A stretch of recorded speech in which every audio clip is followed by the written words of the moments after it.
사랑과 결혼 시리즈 7번째 시간으로 부부가 만들어진 목적이라는 제목으로 말씀을 보겠습니다. 죄는 모든 것을 타락시키고 왜곡시키며 파괴했습니다. 이 죄의 영향력이 역사를 통해 더 집약되고 더 강력해지면서 맨 처음에 만들어졌던 그 하나님의 의도하신 모든 것들의 그 원형을 찾아보기가 어렵게 되었습니다. 그 대표적인 잃어버린 원형이 바로 결혼입니다. 하나님은 맨 처음에 하나님이 결혼 관계를 직접 만드시고 또 그것을 통해 아름다운 어떤 결과들을 만들어내시고자 했는데 죄로 말미암아 부부관계가 왜곡되고 또 이 결혼 또한 파괴되면서 원래 결혼이 어떤 의도로 만들어졌는지를 다 잃어버리게 되었습니다.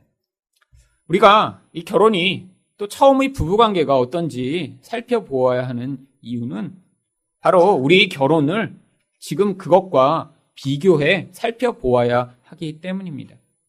많은 부부들이 그 죄가 만들어낸 잘못된 영향력으로 잘못된 관계를 맺고 살아가고 있으면서도 세상 사람들의 그런 모습과 자기를 비교하며 나는 세상 사람들보다는 낫지 라는 그런 잘못된 생각을 하고 있는 경우들이 많이 있습니다.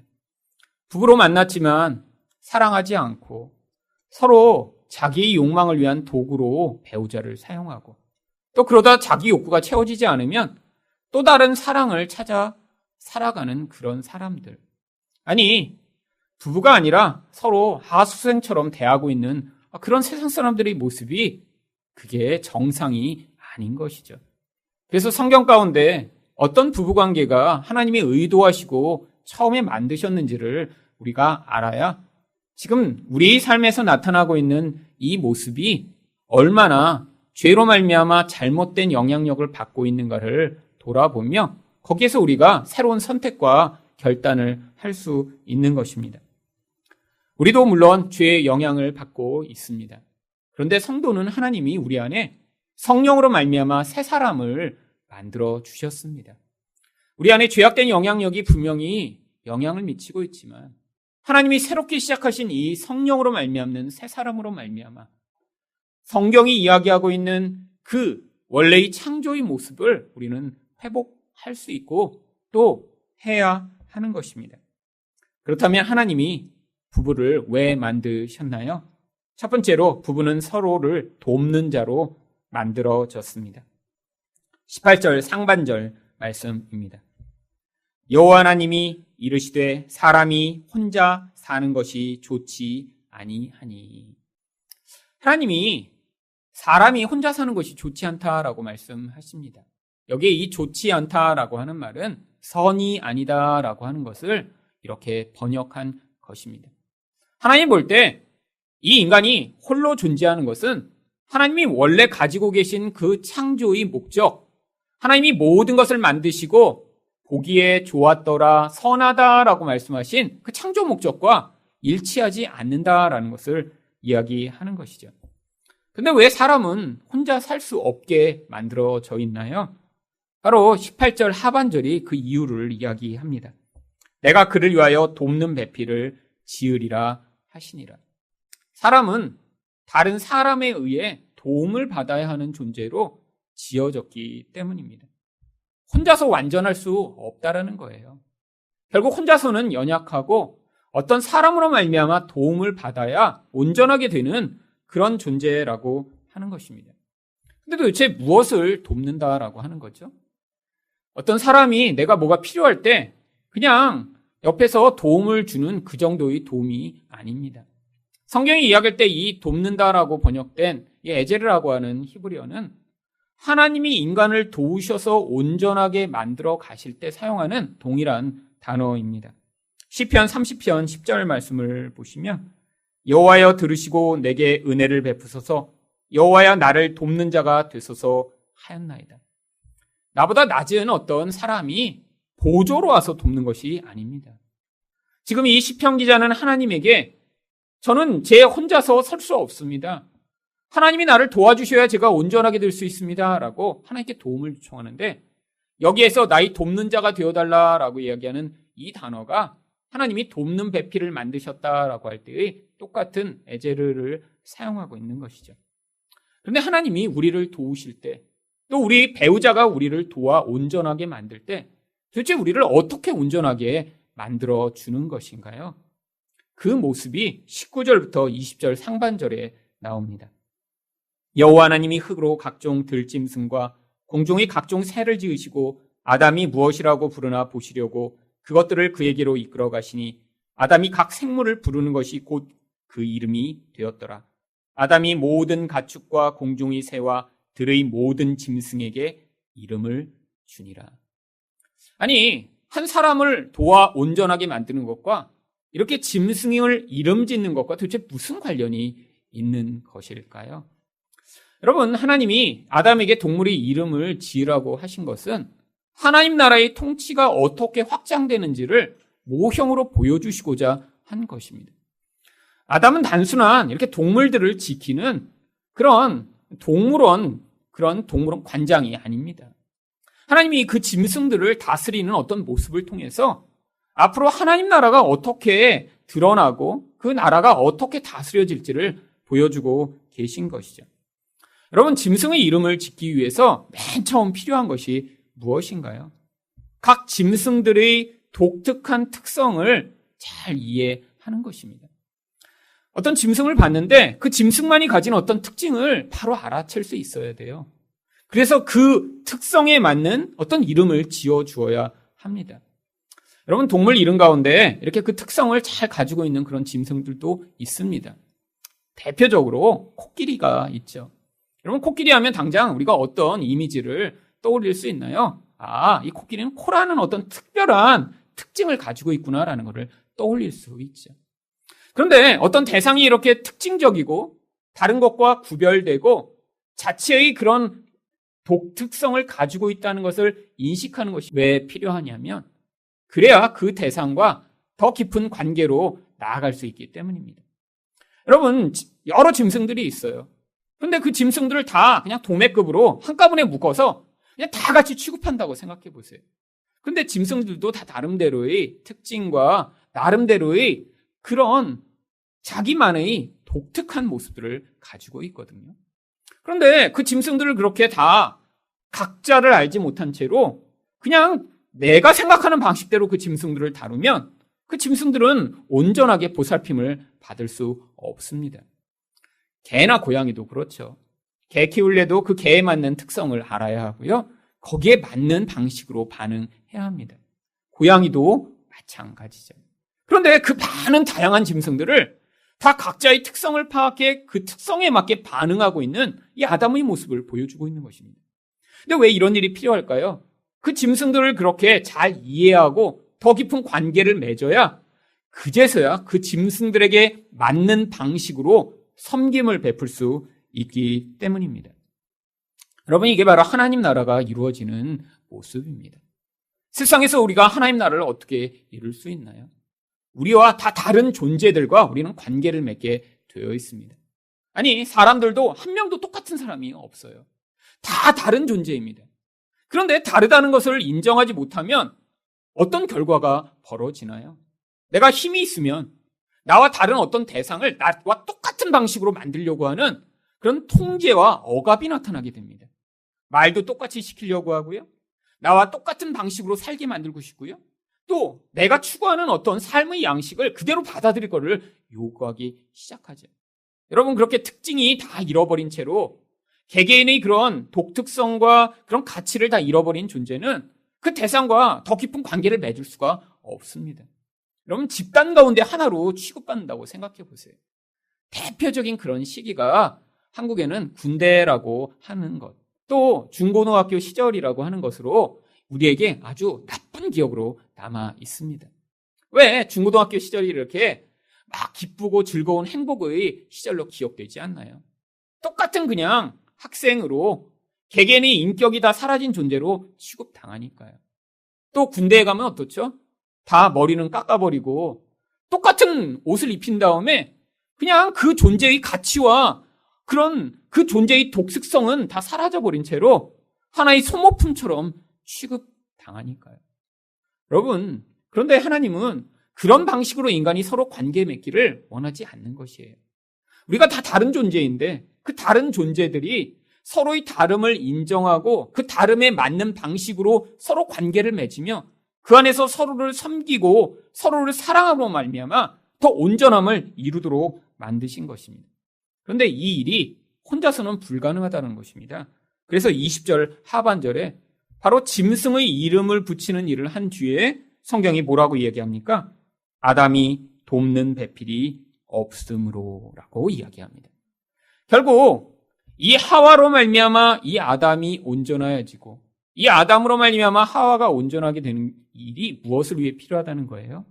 이렇게 다른 대상의 독특성과 차이를 받아들이고 그 대상과 다름에도 불구하고 더 가까운 관계를 맺으며 그 대상을 섬기고 사랑하는 일에 도움이 필요하다라고 하는 것입니다. 여러분, 지금 우리에게도 이런 부부 관계, 아니 가족 관계, 아니 이런 가까운 관계로 사람들을 만나게 하시는 목적이 있습니다. 바로 나 혼자 살아서는 절대로 나 외의 다른 대상을 우리는 받아들일 수 없습니다. 인간은 다 자기중심적입니다. 내가 생각하는 방식대로 다른 사람들이 생각하고 따라오기를 다 원해요. 여러분, 그런데 결혼을 하면 처음에 가장 뭐가 문제가 되나요? 서로의 이 다름이 충돌하기 시작하는 것입니다. 그런데 남이면 아유, 저 인간은 그렇게 살아라. 그래, 난 이렇게 산다라고 살 수 있어요. 근데 이 부부, 가족, 이런 가까운 관계에서는 이것이 불가능한 것입니다. 다른 대상이 나와 생각하는 게 틀려요. 감정으로 반응하는 게 틀려요. 살아가는 방식이 틀려요. 그런데 그거를 내가 같이 살기 위해서는 내가 받아들이고 이해하지 못하면 불편하고 고통이 찾아오기 시작합니다. 아니, 왜 저런 사소한 일에 감정적으로 반응하지? 근데 그게 그 사람이 만들어진 모습이거든요. 아니, 왜 저렇게 저 사람은 늘 저런 방식으로 행동하지? 근데 우리 안에는 나 혼자 살아서는 변화되지 않는 나만의 틀이 있습니다. 그 틀이 수십 년 동안 이미 생겨져 버렸어요. 근데 이 틀 안에서는 나는 편안하고 자유롭습니다. 왜? 그게 잘못된 것일지라도 수십 년에 거쳐서 그대로 살았거든요. 여러분, 그런데 결혼하니까 바로 그게 서로 충돌하기 시작하는 거예요. 내가 가진 내 마음의 틀이 이만한데 다른 사람의 마음의 틀도 그만하니까 서로가 서로에게 담겨지지 않는 것입니다. 그때 우리가 뭐라고 표현하나요? 마음에 안 들어. 여러분, 이게 무슨 얘기죠? 어떤 사람이 마음에 안 든다는 게 우리는 대부분 어떤 방식으로 표현하나요? 나빠. 내 마음에 안 들고 넌 미워. 이런 거 표현할 때 마음에 안 든다라고 표현하는 거죠. 근데 진짜 그 의미가 뭐죠? 내 마음의 틀은 이렇게 밴댕이처럼 조그만데 다른 게 들어올 수가 없어라고 표현하는 거예요. 여러분, 마음이 아주 넓다고 생각해 보세요. 어떤 것이든 용납하고 받아들일 수 있다고 생각해 보세요. 그럼 마음에 안 들 수가 없습니다. 다 들어와요. 다 들어와요. 여러분, 근데 우리가 마음에 좁은 틀을 가지고 있으면 그 틀이 좁으면 좁을수록 우리는 전부 마음에 안 듭니다. 나이 들면 나이 들어서 마음에 안 들고, 어리면 어려서 마음에 안 들어요. 피부가 하얗면 하얘서 마음에 안 들고, 피부가 까마면 까매서 안 들어요. 남자면 남자라서 안 들고, 여자면 여자라서 마음에 안 들어오는 거예요.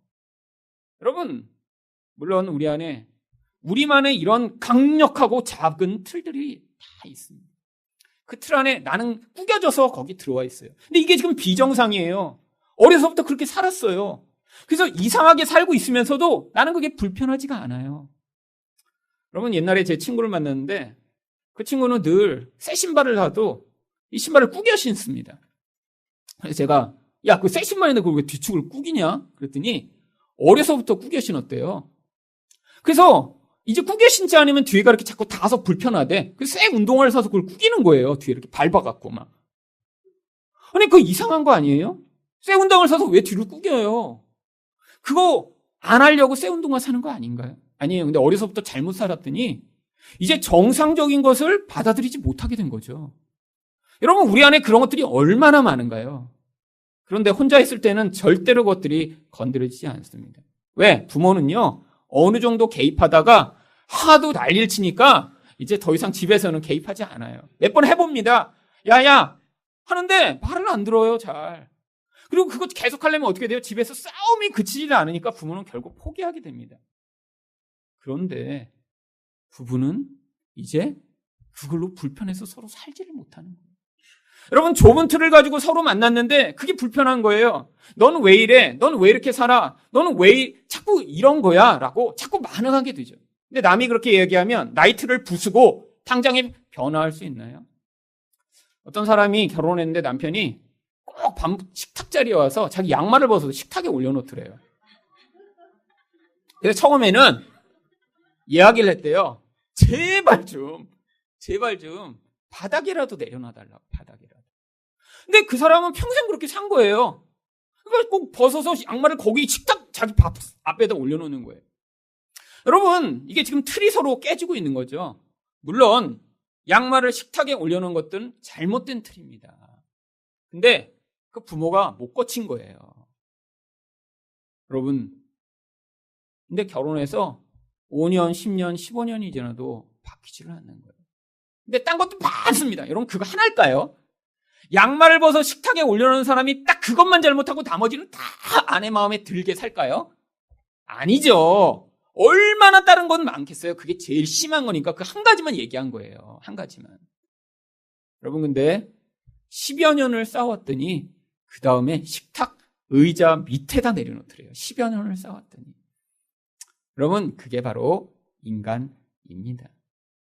자기가 이상하게 살고 있어도요, 혼자서는 괜찮은 거예요. 그럼 만약에 그 남자가 결혼을 안 했다고 생각해 보세요.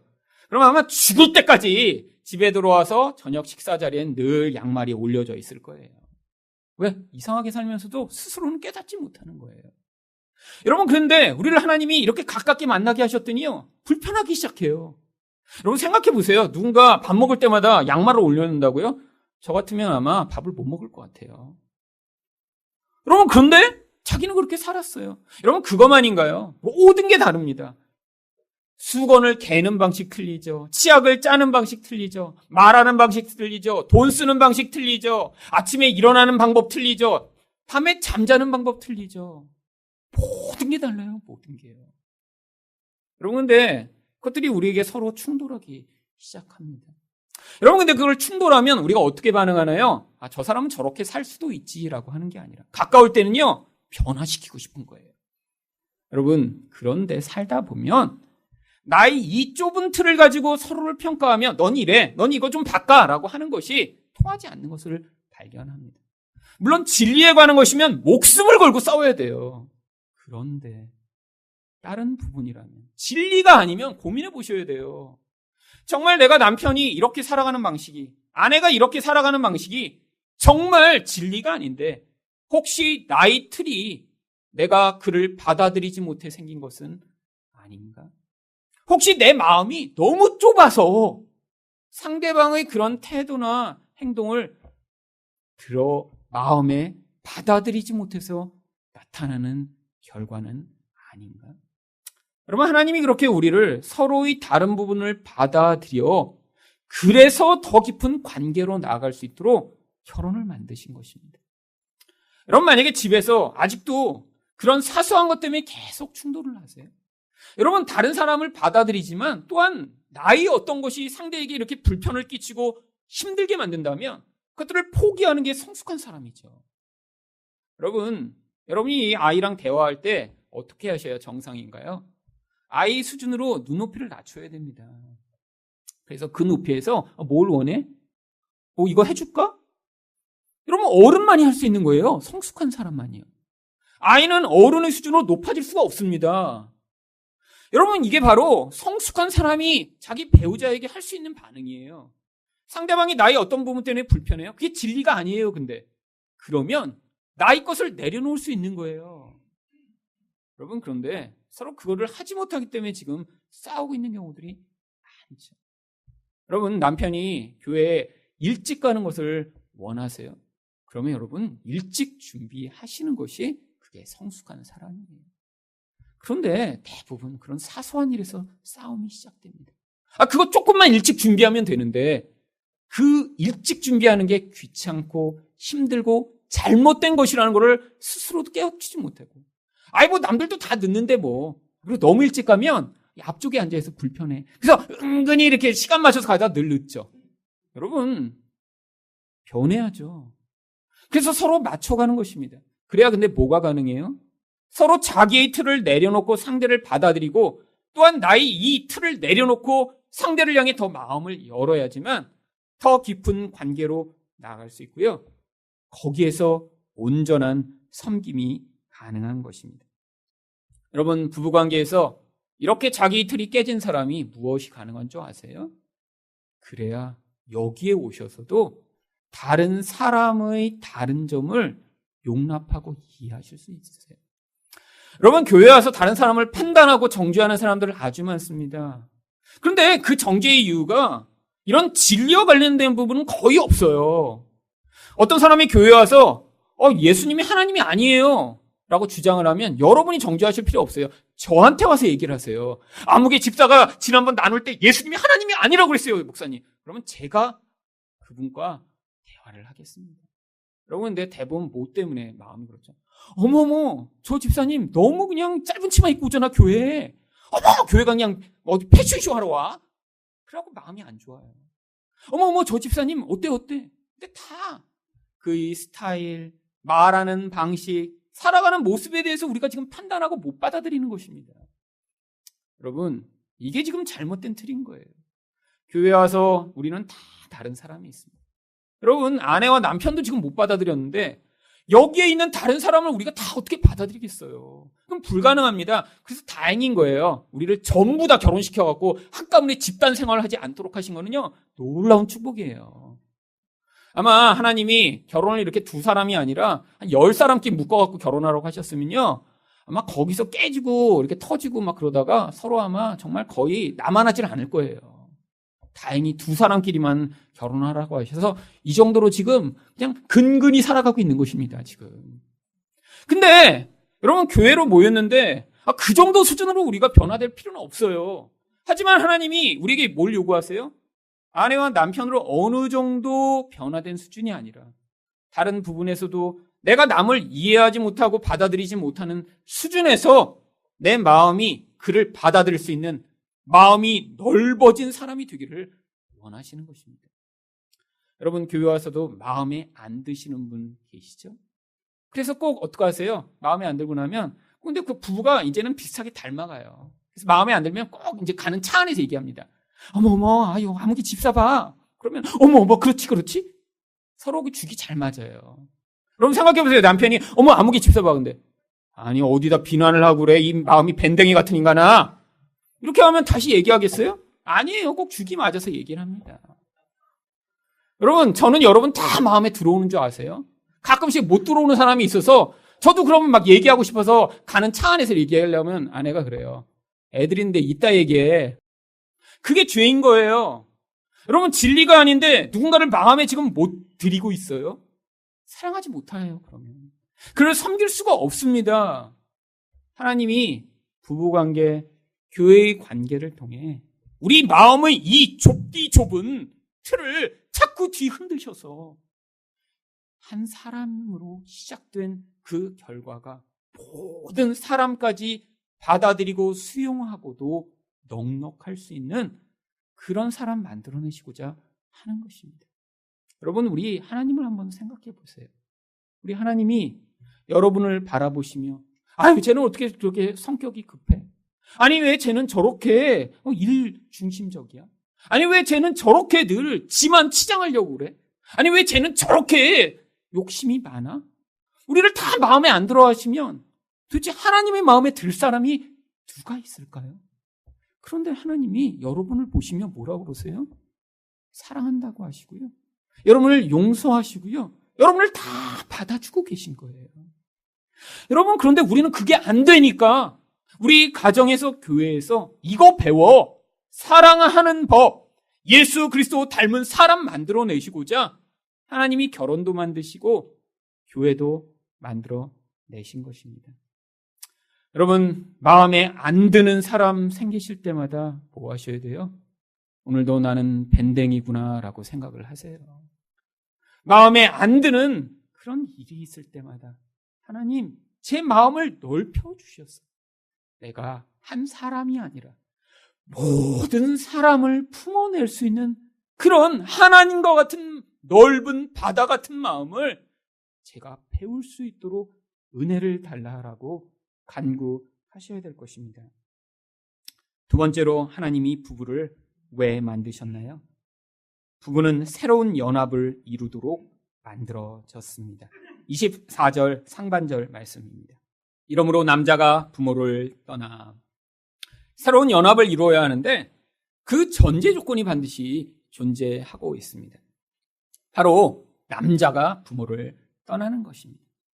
그런데 여기에는 이 예전의 어떤 삶의 그런 풍습이 들어있기 때문에 남자가 떠나고 여자는 마치 안 떠나도 되는 것처럼 돼 있지만 옛날에 결혼하면 반드시 여자는 떠나야 됐기 때문에 여긴 남자만 이야기하는 거예요. 근데 요즘은 이제 시대가 바뀌었기 때문에 어떻게 해석하시면 됩니까? 남자나 여자나 다 부모를 떠나라고 이야기를 하는 것이죠. 아니, 왜 결혼을 해서 새로운 부부가 만들어져야 되는데 왜 부모를 떠나야 되는 건가요? 이제 그러면 생이별을 하고 다시 보지 말라는 것인가요? 그것이 아닙니다. 여러분, 모든 사람은 바로 첫 원가정이라고 하는 부모와의 가족관계 가운데 자기 뿌리를 두고 있습니다. 여러분, 단순히 부모가 그 사람을 의식주만을 제공해서 키운 게 아니에요. 여러분, 부모의 모든 영향력이 그 자녀에게 영향을 미치게 되어 있습니다. 어떤 영향력이요? 사랑과 미움이 정말 애증관계로 얽혀 있는 거죠. 여러분, 자녀가 이 부모와의 이 원래의 뿌리 가운데 견고하게 30년, 40년을 산 다음에 그리고 새로운 가정을 이루어야 되는데 이 분리가 이루어지지 않으면 새로운 가정에서 온전한 연합이 불가능한 것입니다. 여러분, 많은 부모들이 지금은 자기 자녀가 이렇게 분리해서 독립해야 된다는 생각을 하지 못하는 경우가 많아요. 왜? 아니, 겉으로는 좋아 보이잖아요. 왜? 같이 이렇게 우리가 같이 엮여 있으면 그게 더 행복할 것 같잖아요. 아니라는 거예요. 독립해서 자기 가정이 세워지고 서로 처음 만나 불편하고 싸우고 힘들고 시행착오를 겪으면서라도 자기끼리 하나의 가정을 이룬 다음에야 그 다음에 다른 가족과 건강하게 서로 관계 맺을 수 있는 그런 부부관계가 생기는 것이죠. 여러분 자녀가 계신가요? 너무 사랑하지 마세요. 여러분, 사랑은 서로 부부끼리 하시고요. 결혼하면 손님이라고 생각하세요. 왜 그 가정도 나의 가정으로 편입해서 나의 일부가 되게 만드시려고 하죠? 욕심 아닌가요? 그럼 많은 부모들이 그렇게 착각합니다. 내가 뭘 얼마나 잘해주는데, 내가 얼마나 좋은데, 내가 그렇다고 뭐 화를 내? 내가 나쁜 짓을 해? 아니에요. 그게 나쁜 짓이에요. 성경이 볼 때 하나님이 분리하라고 했는데 꼭 내가 붙들고 있는 그것이 바로 성경적으로는 악인 것입니다. 왜? 하나님은 인간이 이렇게 각자 부부 안에 새로운 관계로 그 안에서 서로 연합하도록 만드셨거든요. 하나님의 원리를 따르지 아니하고 사람들이 살아가는 방식대로 계속해서 살아가며 나의 일부로 다른 사람을 붙들고 있으려고 하면요, 거기에서 계속 문제가 발생하기 시작하는 것입니다. 여러분, 이렇게 부모를 떠나 하나님이 어떤 명령을 하시나요? 24절 하반절입니다. 그의 아내와 합하여 둘이 한 몸을 이룰지로다. 여러분, 한 몸이 된다는 게 뭐죠? 다른 사람이 나의 일부인 것처럼 이제 느끼게 되는 거예요. 여러분, 이게 부부관계의 목적입니다. 남편이 아파요? 내가 아픈 것처럼 느끼는 거예요. 아내가 힘들어요? 그러면 그 힘든 게 나의 고통처럼 받아들이게 되는 것이죠. 여러분, 그래서 하나님이 일부러 하와를 만드실 때 아담의 일부를 가지고 하와를 만드신 거예요. 21절과 22절 말씀입니다. 여호와 하나님이 아담을 깊이 잠들게 하시니 잠들매 그가 그 갈빗대 하나를 취하고 살로 대신 채우시고 여호와 하나님이 아담에게서 취하신 그 갈빗대로 여자를 만드시고 그를 아담에게로 이끌어 오시니. 여러분, 다른 사람인데 원래 같은 존재라는 거예요. 나랑 전혀 달라요. 모든 게 같은 게 공유하는 게 없는 것 같은데 그 존재가 원래 나의 일부로 인식하도록 만드는 것. 이게 지금 한 몸이 되는 것입니다. 근데 처음에는 그게 가능했습니다. 처음 아담이 하와를 보고 23절에서 뭐라고 반응했나요? 아담이 이르되 이는 내 뼈 중의 뼈요 살 중의 살이라. 이것을 남자에게서 취하였은즉 여자라 부르리라. 여러분, 뼈 중의 뼈요 살 중의 살이라 무슨 의미인가요? 나의 존재 가운데 가장 귀한 부분으로 여자를 바라보기 시작하는 거예요. 여러분, 나의 불필요한 부분이 여자가 아니라는 거예요. 내 몸에 뼈가 있는데 그 뼈 중에서 가장 최고의 뼈가 그 여자며, 내 살 가운데 이 엉덩이에 있는 이런 지방 말고 심장에 붙어있는 살처럼 그게 없으면 안 되는 그런 가장 소중한 부분이 여자라는 거죠. 여러분, 이렇게 인식하니까 뭐가 가능하죠? 어떤 대상을 이렇게 가장 소중한 존재로 바라보면요, 자연스럽게 사랑하고 자연스럽게 섬길 수 있습니다. 여러분 몸에서 가장 귀한 부분이라고 여기는 부분은 여러분이 애쓰시잖아요. 여러분 볼 때 여러분 눈이 굉장히 중요해요. 그럼 어떡하세요? 그 눈을 위해서 마사지도 하시고 또 눈에 뭐 안경도 쓰고 또 영양제도 먹고 보살피잖아요. 여러분, 우리에게 그렇게 내 배우자, 내 옆에 있는 사람이 가장 소중한 사람으로 여겨줘야 된다는 거예요. 여러분, 그런데 이렇게 맨 처음에 가능했던 이 사랑이 그 다음 변질됩니다. 죄 때문에 변질되죠. 창세기 3장 11절과 12절에서 어떤 결과가 나타났나요? 이르시되 누가 너희 벗었음을 내게 알렸느냐? 내가 내게 먹지 말라 명한 그 나무 열매를 내가 먹었느냐? 아담이 이르되 하나님이 주셔서 나와 함께 있게 하신 여자 그가 그 나무 열매를 내게 주므로 내가 먹었나이다. 여러분, 나의 가장 소중한 부분으로 여기고 그래서 더 보호해야 되고 더 깊은 관심을 기울여야 하는 그 대상이 나의 원망과 미움과 변명거리가 되어버리는 것입니다. 여러분, 근데 왜 이런 마음이 생기죠? 결국 죄가 들어오면요, 모든 사람이 내가 사랑해야 될 대상으로 여겨지지 않고요, 나의 유익과 목적을 위해 존재하는 그런 대상으로 변질되게 돼버리는 거예요.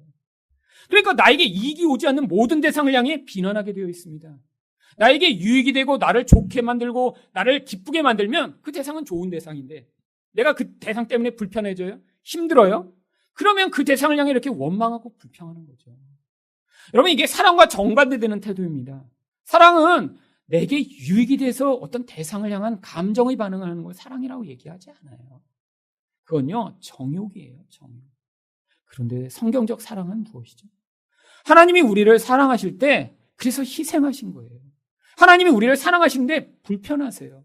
여러분, 많은 사람들이 착각합니다. 아니, 그 하나님인데 뭐 우리 같은 존재 사랑하는 게 뭐 이렇게 어렵겠어? 아니요, 어려우세요. 너무너무 힘드세요. 왜요? 생각해 보세요. 여러분, 죄인들입니다. 하나님과 공유하는 게 거의 없는 그런 타락한 썩어진 존재예요. 근데 우리와 같은 자, 계속 반역하는 자, 하나님을 사랑하지도 않고 기억도 못하는 우리와 같은 자를 사랑하시기 위해 하나님이 지금도 그 아들을 죽이신 그 사랑을 기억하며 우리에게 지금도 끊임없이 다가오고 계신 거예요. 여러분, 그래서 사랑이 쉽지 않은 것입니다. 여러분, 그런데 이런 죄가 파괴에 만드는 이 결과로 살아가면 안 된다는 것입니다. 여러분, 그런데 하나님이 이 부부관계를 통해 우리를 한 몸으로 만드시고 연합을 이루시고자 하는 목적이 바로 하나님 나라가 이루어지는 과정 가운데 반드시 존재해야 하는 과정이기 때문입니다. 성경에 그래서 이 한 몸이라는 이야기는 부부관계보다 교회의 관계를 이야기할 때 훨씬 더 많이 사용됩니다. 고린도전서 12장 13절입니다.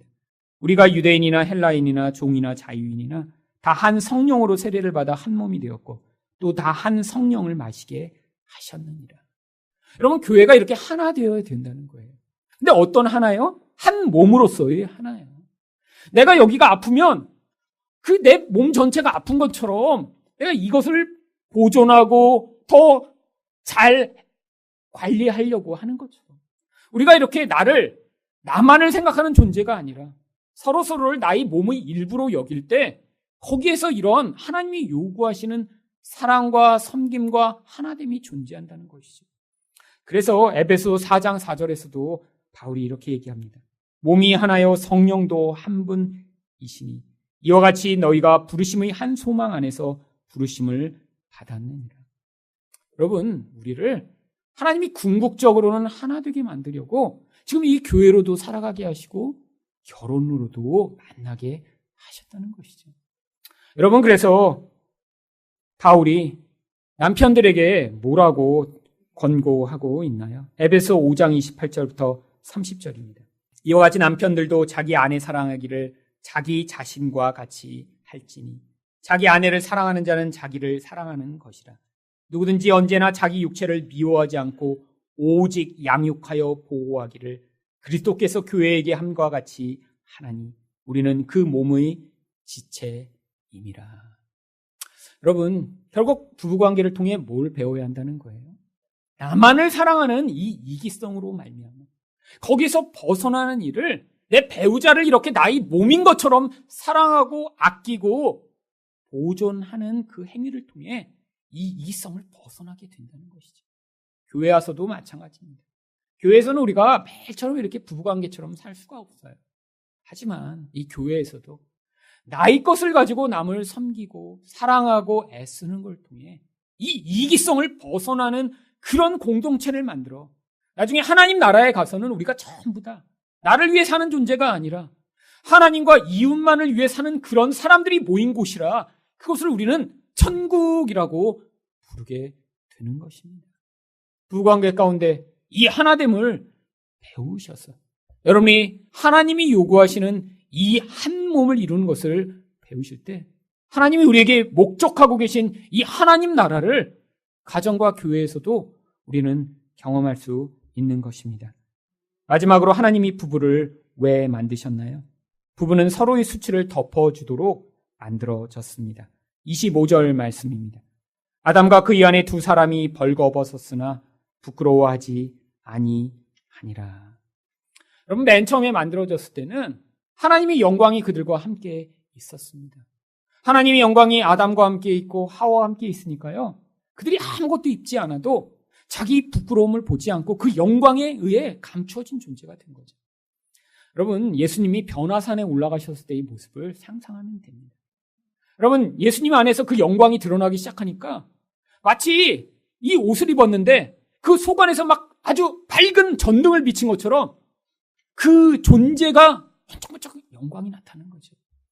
그런데 무슨 일이 벌어졌나요? 창세기 3장 7절입니다. 이에 그들의 눈이 밝아져 자기들이 벗은 줄 알고 무화과 나무 잎을 엮어 치마로 삼았더라. 죄가 들어오니까 영광이 떠나버리고요, 이 인간의 약함과 수치스러운 모습이 너무 드러나기 시작한 것이죠. 여러분, 밖에서는 우리 이 수치되는 모습을 아주 애써서 우리는 감추려고 합니다. 여러분, 여성분들이 솔직히 교회 올 때 왜 남자보다 조금 더 늦으시죠? 화장하기 때문에 사실 늦어요.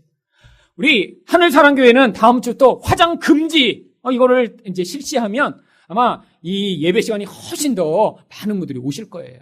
근데 그냥 화장하고 오세요. 늦게 오셔도 그냥 화장하시는 게 훨씬 좋습니다. 서로를 위해. 왜죠? 여자는 감추고 오는 게 훨씬 나아요.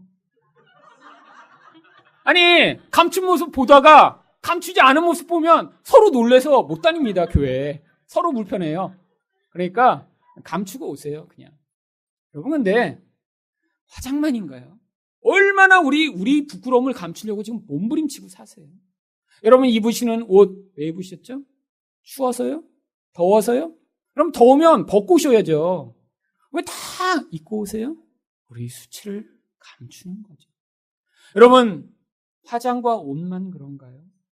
우리가 얼마나 모르는 사람들 앞에서 나는 고귀한 양, 나는 화도 안 내는 양, 나는 이렇게 우리 집안을 잘 다스리는 양, 나는 똑똑한 양 행세를 너무 많이 하잖아요, 솔직히. 여러분, 근데 이거 감출 수 없는 유일한 곳이 있습니다. 바로 가정이죠. 여러분, 가정에서 여러분 자녀가 여러분 배 나온 거 한 번도 못 보셨다면 그 문제 있는 가정입니다. 여러분, 그것만인가요? 우리 모든 부끄러운 모습이 다 드러납니다. 여러분, 감출 수가 없어요. 우리가 게으른 모습, 우리가 연약한 모습, 우리가 부끄러운 모습이 가정에서는 감춰질 수가 없어요. 여러분, 그런데 집에서도 그걸 감추는 분 계세요. 남편인데 아내가 화장을 지운 걸 한 번도 못 봤다는 그런 남편도 있습니다, 솔직히. 여러분, 이런 아내 정말 무서운 아내죠. 남편이 잔 다음에 화장 지우고 잔대요. 정말 이런 아내한테 잘못 걸렸다가는 나중에 어떻게 될지 몰라요. 자기를 얼마나 무섭게 감추고 있는지 몰라요. 여러분, 그런데 이 부끄러움 집에서 어떡하죠? 여러분, 남이 그런 약한 모습이 드러나고 부끄러운 모습이 드러나면 덮어주시나요? 아니요. 이 인간의 죄성이 어떤 방식으로 발현되는 줄 아세요? 다른 사람의 약점이 드러날 때마다 지적하고 그것을 까발리고 심지어는 다른 곳에 이야기하고 싶어요. 여러분, 이게 바로 인간의 죄성이 발현되는 모습입니다. 근데 왜 이런 방식으로 발현될까요? 바로 선악과를 따먹어 하나님처럼 되려고 했으니까. 여러분, 우리는 하나님처럼 능력이 강해질 수는 없습니다. 근데 뭘 할 수 있는 줄 아세요? 나랑 비슷한 존재인 다른 사람을 깎아내릴 수는 있어요. 어머, 쟤 배 봐. 어머, 배가 저렇게 뿔뚱 튀어나오고 그냥 겉모습만 그냥 좀 예쁜 척하지 그냥 속에는 그냥 비계덩어리가 가득해. 그러고 나면 어떻게 돼요? 솔직히 나도 배가 나왔는데 다른 뚱뚱한 사람을 비난함으로 말미암아 나는 괜찮은 부리로 나를 만들 수 있는 거예요. 어머, 어떻게 저렇게 미련해? 아이고, 바보처럼. 그런 말을 하는 순간 어떻게 되는 거예요? 나는 똑똑하다는 거예요. 나는 괜찮은 존재라는 거예요. 여러분, 근데 밖에서는 어느 정도 감출 수 있습니다. 솔직히 여기 오셔서 여러분 이렇게 말하고 싶을 때 많죠. 어떻게 저렇게 하냐고. 여러분, 그런데 솔직히 교회 와서는 잘 말 못하시잖아요. 여러분이 회사 가서도 지위가 높으시면 막 말합니다. 이 바보야! 막 말해요. 여러분, 근데 집에서는 어떻게 하고 있죠? 여러분, 아내나 남편, 자식을 향해 뭐라고 그러세요? 이 바보처럼. 이것도 못해? 아니, 어떻게 그래? 여러분, 이런 말들 흔히 하시죠? 익숙하세요? 제 이야기를 막 듣는데, 어머, 우리 집에서 늘 그런데? 이거 지금 굉장히 잘못되고 있는 거예요. 여러분, 집에서 누가 잘못해요? 그럼 어떻게 해요? 여러분이 달려서 그걸 덮어주셔야죠. 여러분, 누가 부족하고 수치스러운 모습이 나타나요? 그럼 그걸 나의 수치로 감당하셔야죠. 여러분, 저도 제 인생 가운데 많은 잘못을 했습니다. 근데 저희 부모님을 제가 보면, 물론 제가 야단 맞을 때도 있었죠. 잘못할 때 그런 부끄러움 때문에 우리 부모님이 혼내실 때도 있었죠. 근데 저희 정말 결정적인 많은 일들을 우리 부모님이 덮어주신 것도 아주 많이 있습니다. 제가 초등학교 때 학교에서 이제 청소를 시켰습니다. 근데 선생님이 이제 창문을 다 닦으라고 그런 거예요. 그래갖고 저도 창문을 하나 맡아갖고 이제 닦기 시작했는데 너무 열심히 닦았나 봐요. 그래서 안에서 세게 밀었는데 그 건물이 이제 4층이가 5층이었는데 이렇게 사람 키만한 이 창문이 밖으로 밀려서 밖으로 떨어져 버린 거예요. 근데 문제는 그 교실 바로 아래가 온실이 있었습니다. 그 학교가 자랑하는 온실. 그래서 서울시에서 이 온실에 키우는 그런 진귀한 꽃과 나무와 이런 거를 가지고 전시회도 내보내고 막 학교에서 그래서 거기 담당하는 막 이 선생님도 따로 있고 그랬어요. 근데 그 온실이 전부 다 깨져버린 거예요. 와장창창창창창창. 제가 위에서 깨지는 걸 이렇게 보다가 이렇게 된 길에 그냥 나도 절로 뛰어내리고 싶다라는 생각이 들더라고요. 근데 제일 무서운 게 우리 부모님한테 참 혼날 일이 제일 무섭더라고요. 우리 부모님 나를 어떻게 생각할까? 이런 잘못을 했는데 정말 우리 부모님이 나를 어떻게 반응할까? 우리 어머니가 달려오셨어요, 득달처럼. 근데 다행히 그 시간에 그 온실에 사람이 없어서 사람이 안 다쳤어요. 온실은 완전 다 박살났습니다. 나무가 꺾이고 유리가 깨지면서 다 잘라져 버렸어요. 우리 어머니가 저를 보시더니 너 괜찮아? 걱정하지 마. 엄마가 다 해결할게. 아니 제가 근데 그때까지 참다가 그때 울기 시작한 거예요. 막 이렇게 하는데 엄마가 다 해결할게. 괜찮아. 그리고 저희 어머니가 선생님과 교장 선생님한테 저희 아이가 잘못한 거 저희가 다 변상하겠습니다. 그러니까 이 모든 거 사람이 안 다쳤으니까 그래도 다행이네. 그런데 그 다음은 어떻게 된지 모르겠어요. 변상을 하셨는지 학교에서 해결을 했는지 그런데 그냥 거기까지만 제 인생의 기억에 남아있습니다. 엄마가 해결해 주셨구나. 엄마가 내가 그렇게 잘못했는데 그렇게 나를 욕하지 않으시고 해결해 주셨구나. 덮어주셨구나. 여러분, 그런데 하나님은 우리를 어떻게 하셨나요? 여러분, 우리는 다 수치스러운 존재잖아요. 우리는 부끄러움이 가득한 존재인데 하나님이 우리 한 명 한 명 끄집어내신 다음에 넌 이거 잘못했지? 너 이거 이렇게 나쁜 짓 했잖아? 라고 하시지 않고 우리 그 모든 죄를 자기 피로 덮어주시고 우리를 받아주셨어요. 하나님이 그래서 여러분을 지금 보실 때 넌 이게 잘못이고 이게 모자라고 이게 창피하지라고 생각하시지 않고 내 사랑하는 아들아, 내 사랑하는 딸아, 내가 다 대가를 치루었다.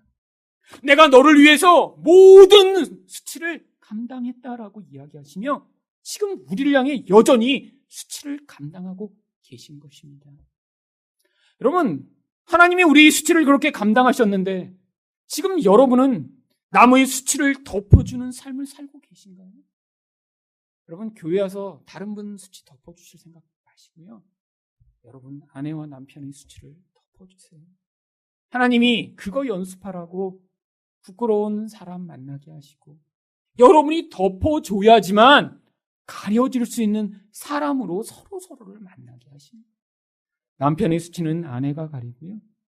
아내의 수치는 남편이 가리며 서로의 부끄러운 부분들이 가려질 때 우리가 예수 그리스도가 우리의 수치를 가리신 그 사랑을 거기서 우리가 경험하는 것입니다. 여러분, 하나님 우리에게 이 결혼관계 가정을 주신 이유가 거기서 잘 먹고 잘 살고 행복하라고 주신 게 아니에요. 예수님을 통해 하나님이 어떻게 우리를 사랑하셨는지 매일매일 배워나가 나중에 여기서 우리가 다 옷을 벗고 하나님 나라에 모였을 때 이 땅에서 이거 잘 배운 성도들이 모여서 거기서 서로 그렇게 하나님이 지금 우리를 사랑하시듯이 그렇게 사랑하는 사람들을 만들어내시고자 우리에게 결혼관계도 주시고 교회도 주신 것입니다. 여러분, 여러분의 가정에서 이거 잘 배우셔서 하나님이 우리를 사랑하고 우리를 용납하시듯 그런 예수님을 닮은 여러분 되시기를 예수 그리스도 이름으로 축원드립니다.